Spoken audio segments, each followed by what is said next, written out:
Well, greetings subscribers. Welcome back to the channel. Welcome back to the vlog. Yeah, this is my 1970 Dodge Challenger RT. It's a JS23 V code, so it's a 446 pack, 4-speed manual, one of 847, and pretty much one of one as it sits.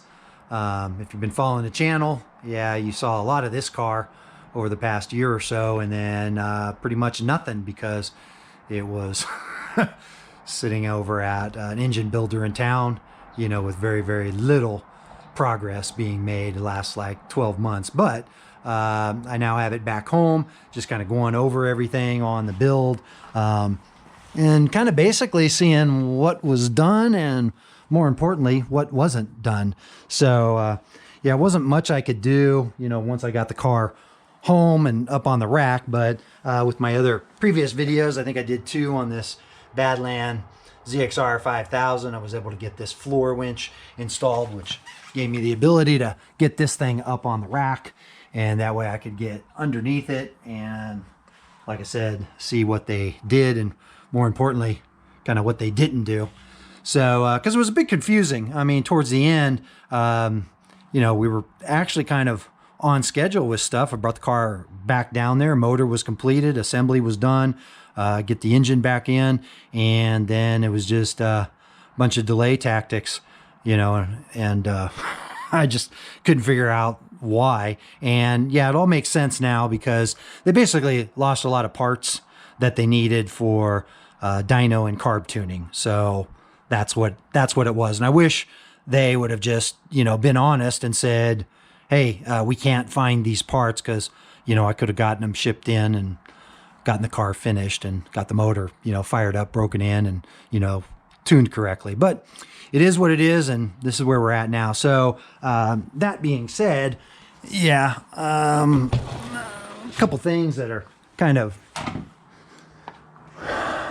missing is, yeah, they were going to test the starter, because it was an original starter. I was going to get it rebuilt or tested, make sure it was still fine. Didn't have any issues with it.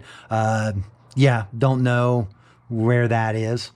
And the one that I have was like for an LS motor or something. So it's not the ones that were on the workbench at the shop. And also, you know, popped the hood and found out my distributor was missing. So the cap is there, all the, you know, correct date coded wires and everything are in place, but yeah, no distributor. So Joe's Distributor Restorations is going to get me one built while we also, you know, locate another dual point for replacement. And those are like, yeah, good luck. They're difficult to find, so I'm a little pissed. And the one that I grabbed, I think, might be the one for the 70 Charger.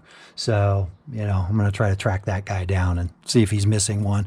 But anyway, a couple of the other items that are kind of MIA was they lost the clutch inspection plate, plus a lot of BS with this too. So, you know, they told me to order whatever it was before, 18 spline, you know, and that was wrong. So I paid an extra, you know, $100 and something getting that overnighted, and then overnighted again, and then tried to send it back to Classic Industries, and they told me, oh, it's already been installed. So had to go through that whole debacle. But anyway, you know, it's all fine now. They lost the clutch fork, so I don't have that either.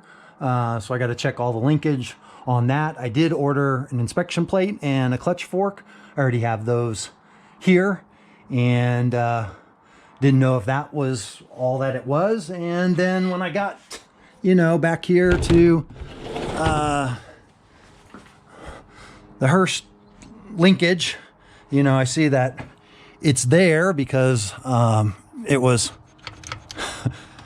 inside mounted, but yeah, none of this has been tightened down. Look like I'm missing another bolt, and then all of the linkage is missing. So that kind of explains a lot. So I was just tidying up a few things, speedometer cable, backup light, and yeah, I'll show you here. Yeah, this kind of really irks me. So yeah, they lost all of these, all the linkage going back. So the 3 rods first and second, third and fourth, and reverse. Don't know where those are. No bolts, no washers, no linkage rods, no nothing. And then meanwhile, I've just been kind of tidying up just a few things. Yeah, the drive line, they never put the drive line back in for whatever reason as well.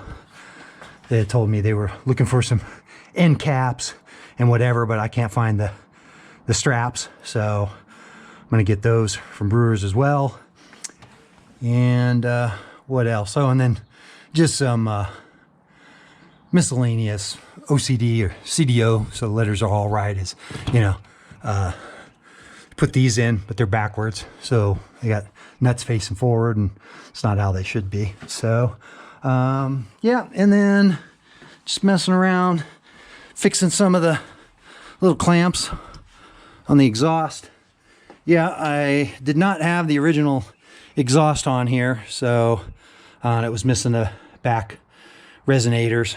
So I went with an accurate exhaust. This thing is very nice hardware. And I was just, you know, fixing some of these clamps. I know they spend a lot of time trying to get everything tweaked, but it just wasn't exactly the way I want it. And then in the back, question for you guys too, is these Q clamps. So I know it's kind of minor with everything else, but which way are these supposed to go?